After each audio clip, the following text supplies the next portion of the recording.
Selamat pagi, Bu. Pagi Sus, Baik, masih ingat dengan saya? masih perhatian saya? Iya, betul sekali. Baik, Ibu, sesuai dengan janji saya kemarin, sekarang kita bertemu lagi ya. Bagaimana perasaan Ibu hari ini? Apakah masih belum bisa mengontrol amarah? Perasaan saya lebih baik dari kemarin Sus, tapi kadang saya masih mudah kesal. Baik, apakah Ibu bersedia untuk belajar mengendalikan marah dengan mengungkapkan perasaan Ibu dengan baik? Iya Sus, saya bersedia.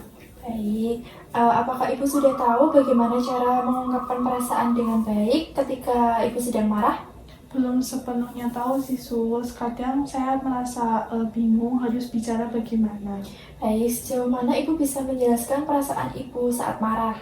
Saya biasanya hanya bilang kalau saya merasa kesal, tapi saya belum bisa menjelaskannya dengan baik. Oke, bagaimana cara Ibu mengungkapkan perasaan ketika merasa kesal, Ibu? Kadang saya diam saja, nah kadang malah saya bicara dengan nada yang tinggi. Gitu ya, Ibu. Baik, Ibu, apabila Ibu mulai merasa kesal, apakah Ibu bisa mengendalikannya? Kadang bisa sih Sus, tapi kadang masih sulit. Oke, bagaimana kalau sekarang kita berbincang mengenai latihan secara verbal, Ibu? Ya Sus, saya setuju. Baik, berapa lama yang Ibu mau? Semisal 15 menit, apakah Ibu bersedia? Bersedia Sus. Untuk tempatnya apakah di sini saja, Ibu? Iya Sus, di sini saja. Sudah nyaman ya, Ibu? Baik, jadi sekarang kita mulai. Apakah Ibu bersedia? Bersedia Sus. Baik, Ibu. Jadi latihan ini itu untuk mencegah marah dengan mengungkapkan marah secara verbal ya, Ibu? Iya Sus, jadi saya harus menyampaikan dengan kata-kata ya Sus. Ya, betul sekali, Ibu. Jadi tujuan dari latihan ini yaitu agar Ibu bisa mengeluarkan rasa marah tanpa kekerasan ya, Ibu. Iya Sus, kalau begitu saya ingin belajar agar amarah saya tidak meledak-ledak. Baik, Ibu bisa mempersiapkan diri dengan bersikap tenang ya, Ibu. Iya Sus, saya akan mencoba lebih tenang. Apakah Ibu sudah merasa tenang? Sudah Sus. Baik, sekarang kita lakukan cara bicara yang baik untuk mencegah marah ya, Ibu. Iya Sus. Jadi saya di sini akan memberi contoh terlebih dahulu cara untuk meminta dengan sopan. Nanti setelah saya mengajarkan kepada Ibu, Ibu bisa mempraktekannya, Ibu. Iya Sus. Baik, jadi contoh untuk meminta dengan sopan itu seperti ini, Bu. Ibu, saya perlu uang untuk membeli obat. Gitu. Apakah Ibu bisa mempraktekannya? Bisa Sus. Ibu, saya perlu uang untuk membeli obat.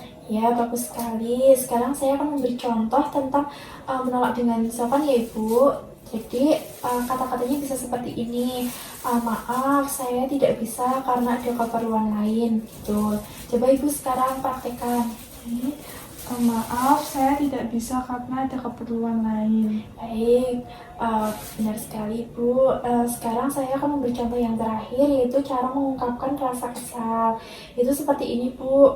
Saya kesal karena perkataan itu membuat saya sedih.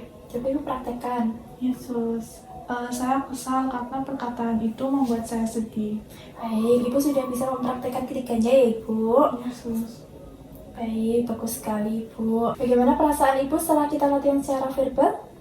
saya merasa lebih lega Sus dan lebih percaya diri untuk berbicara dengan baik.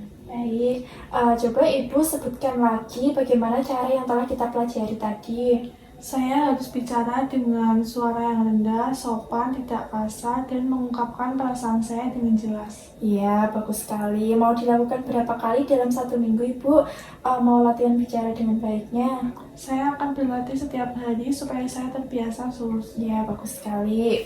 Baik, Ibu, untuk pertemuan selanjutnya yaitu kita akan membahas mengontrol marah dengan cara spiritual ya, Ibu. Yesus, Bagaimana kalau 2 jam sekali kita bertemu, Ibu? Apakah Ibu setuju? setuju Sus. Nanti kita akan membicarakan cara lain untuk mengatasi rasa marah, yaitu dengan cara beribadah. Apakah Ibu setuju? Setuju Sus. Baik, mau di mana Ibu? Di sini saja. Baik, di sini saja ya. Baik, Ibu, untuk pertemuan kali ini sudah selesai dilakukan. Terima kasih atas kerjasamanya Ibu hari ini. Semoga bermanfaat ya, Ibu. Saya permisi terlebih dahulu. Yesus.